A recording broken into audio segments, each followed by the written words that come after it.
Jim van der Dijl, u kunt dus de video zien vanaf 28 december. In ieder geval op Omroep West en bij YouTube. En hij zei op zijn laatst dat mensen zijn overgestapt naar Curaçao vanwege een dubbele nationaliteit. Iedereen heeft natuurlijk een Nederlands paspoort, maar als mensen, voetballers, eerst voor het Nederlands elftal kiezen, wordt het soms lastig om daarna over te stappen naar een ander land. Die regels zijn wat versoepeld, maar dat wordt bedoeld met de dubbele voetbalnationaliteit. Jim van der Dijl, welkom. Jij bent in een paar maanden tijd deskundige geworden op het gebied van het Curaçaose voetbal van het nationale team. Je bent wat dat betreft, ben ik jaloers op je. Je bent met de neus in de boter gevallen met een heel mooi voetbalsprookje wat we hier meemaken. Je werkt bij Omroep West en je bent in oktober hier geweest voor de wedstrijden. In november ben je naar Jamaica geweest. Ben je nu ook een kenner van het Curaçaose voetbal? Nou, een kenner is een groot woord, maar in Nederland hebben we veel voetballers die natuurlijk Curaçaose roots hebben. Dus die volg je sowieso dan ook al. Als ze bijvoorbeeld bij ADO Den Haag spelen, de club die ik voor mijn werk Omroep West volg. Dus ja, dan heb je er wel wat mee. Ik ben eerder op het eiland geweest toen ik gewoon vrij was op vakantie. Ja, en op het moment dat Dick Advocaat dan de bondscoach wordt en Dick Advocaat komt uit de stad waar wij als organisatie gevestigd zitten, ja, dan is het natuurlijk een bijzonder mooi voetbalverhaal. En vanaf dat moment is eigenlijk het sprookje een beetje gaan starten bij ons, dat we er graag wat mee wilden doen. We vonden het een mooi en liefdevol verhaal. Een 78-jarige grote voetbaltrainer die naar een heel klein land gaat en het daar gaat proberen. Nou, dat is sowieso al complimenten waard. En gaandeweg werd het alleen maar mooier en door meer mensen omarmd. Toen dachten we van nu moeten we er naartoe. Ja, want dat was het natuurlijk. Toen hij begon vorig jaar, dachten we van we zien wel hoe het wordt. Ik volg het Curaçaose voetbal al lang. En elke keer is er zeg maar veel hoop geweest, maar net niet. Hè? We hebben natuurlijk wel aan de Gold Cup meegedaan, dat was heel mooi. Maar dat het zo'n succes zou worden had niemand verwacht. Hoe was het voor jou om, je zegt zelf je volgt ADO in Nederland. Hoe was het om dan in zo'n Curaçaose voetbalstadion dit mee te maken? Ja, uniek en niet te beschrijven. En nog steeds op verjaardagen probeer ik uit te leggen wat ik daar heb meegemaakt en hoe dat op mij is overgekomen. En ik heb dan ook echt de beelden nodig die ik op mijn telefoon heb staan. En ook nu in de eindmontage zit ik naast een editor die mij helpt bij het knippen en plakken. Ja, en die moet ik iedere keer maar dat gevoel geven van hoe bijzonder het is, hoe uniek het is, hoe raar het is als je daar aankomt. In Nederland staan er eigenlijk altijd ME-bussen klaar omdat het uit de hand loopt. De sfeer is heel onvriendelijk, althans niet altijd, maar dat gebeurt geregeld. Ja, en daar is het gewoon één groot volksfeest. Iedereen danst, iedereen zingt, het is warm, het is niet te bevatten hoe anders dat is dan wij in Nederland gewend zijn. Ik ben met mijn vader naar een van de wedstrijden in de voorbereiding geweest. En die keek ook om zich heen van, kunnen we gewoon doorlopen? Kunnen we gewoon zitten waar we willen zitten? Ja, het is echt anders dan in Nederland.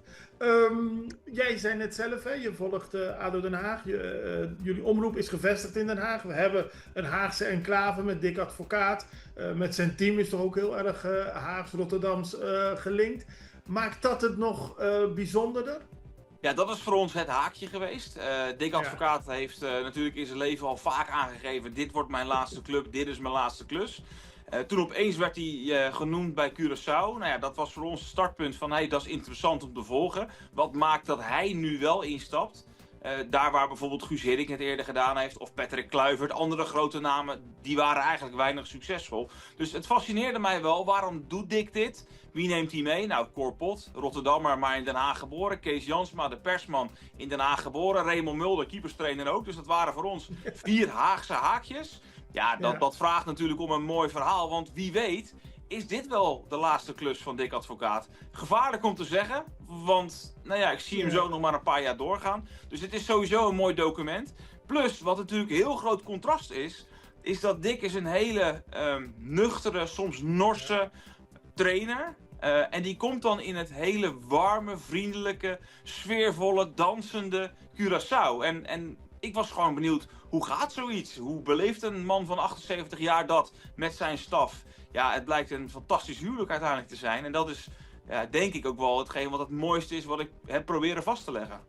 En je bent er ook achter gekomen waarom Dick zo succesvol is? Hier? Ja en nee. Ja, omdat ik van onder andere jullie reporter Karel begrepen heb dat het eiland, het team, structuur nodig had. En dat heeft Dick wel heel erg meegenomen. Voor Dick gaan de deuren open die voor anderen dicht blijven. Dick heeft een bepaalde basis neergezet van wat hij denkt dat nodig is om te presteren. Maar de inbreng van de spelers daarin is ook vrij groot geweest. Bijvoorbeeld de spelersbus, wat wij in Nederland echt fascinerend vinden om te zien. Zo'n sfeervolle bus zonder ramen erin. De wijze van bijvoorbeeld ontbijten. Niet in een apart zaaltje, maar gewoon onder de mensen. De faciliteiten zijn wel geupgrade. Mede door Corendon, door Attilay Oesloe die natuurlijk ingestapt is. Dus dat heeft Dick wel allemaal in zijn eisenpakket neergelegd. Anders zou hij het niet doen. En die combinatie is denk ik wel heel goed geweest. Plus, ja, Dick is gaan presteren. Waardoor er spelers die een dubbele nationaliteit hebben uiteindelijk overgestapt zijn naar Curaçao. Ja, ik hoorde een interview van jou met de chauffeur van de bus. Dat is wel leuk, hè? Dat hier op Curaçao komen we er, ja, denk je daar niet aan. En dan komt iemand met een andere blik daarna. En het was een prachtig interview. Hij vertelde ook waar Dick zat en hoe hij het in de bus beleefde. Dat is heel mooi en ik kijk heel erg uit naar de documentaire. Die wordt later dit jaar, is er een première bij jullie. En die kunnen wij hier ook allemaal gaan zien. Maar nog één ding over Advocaat, want het fascineert mij ook enorm. Voor Guus Hiddink en Patrick Kluivert gaan ook deuren open. Dick heeft zeg maar een soort punt in zijn carrière bereikt volgens mij. Dat hij doet wat belangrijk is en wat niet belangrijk is. Als de jongens harde muziek willen draaien, wat dan ook. Daar maakt hij zich helemaal niet druk over. Dus ja, het is een huwelijk. Je had het van tevoren niet kunnen bedenken, maar het past. Ja, het past op de een of andere manier. Ja, dat klopt. En dat vind ik wel fascinerend. Want ik heb Dick onlangs nog meegemaakt als trainer van ADO. En dan komt de advocaat binnen. En dan veranderen er gewoon binnen de werkwijze van een club veranderen er wat zaken. Want dat is hoe Dick wil dat er gewerkt wordt. Daar gedijt hij ook goed op.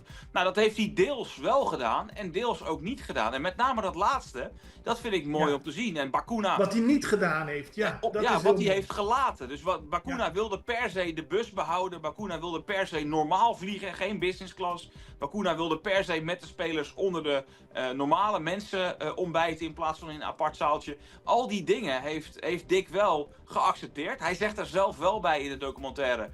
Dat hebben ze ook verdiend, want ze presteren. Ja. Op het moment dat er niet gepresteerd wordt, zou ik dat gaan veranderen. En hadden we misschien wel privé gevlogen, of hadden we wel in een zaaltje gegeten, of hadden we misschien wel een andere bus genomen. Maar ja, zover heeft het nooit hoeven komen, want de spelers leveren wat Dick wil zien. En daardoor krijgen ze wat ze graag willen. Het is hartstikke mooi. Zoals gezegd, de documentaire is bij jullie te zien. Ik zal hier nog verder de link naar geven, dat mensen het kunnen bekijken. Hartstikke mooi. En je hebt voor volgend jaar ook al geboekt, of niet? Nee, nog niet. Nu eerst bezig met de eindmontage. Ik heb heel veel beeldmateriaal geschoten. Natuurlijk ook nog een reisje naar Jamaica geweest. Dus daar ben ik nu volop mee bezig. Volgend weekend moet het klaar zijn en komt de première. En volgend jaar, als we even weer op adem zijn, dan gaan we eens kijken of de ploeg achterna reizen, of dat we in de fanbase op Curaçao gaan zitten. Ja, en dat laatste lijkt mij ook bijzonder fraai om te doen. Dat is ook mooi, ja. En succes met ADO ook nog.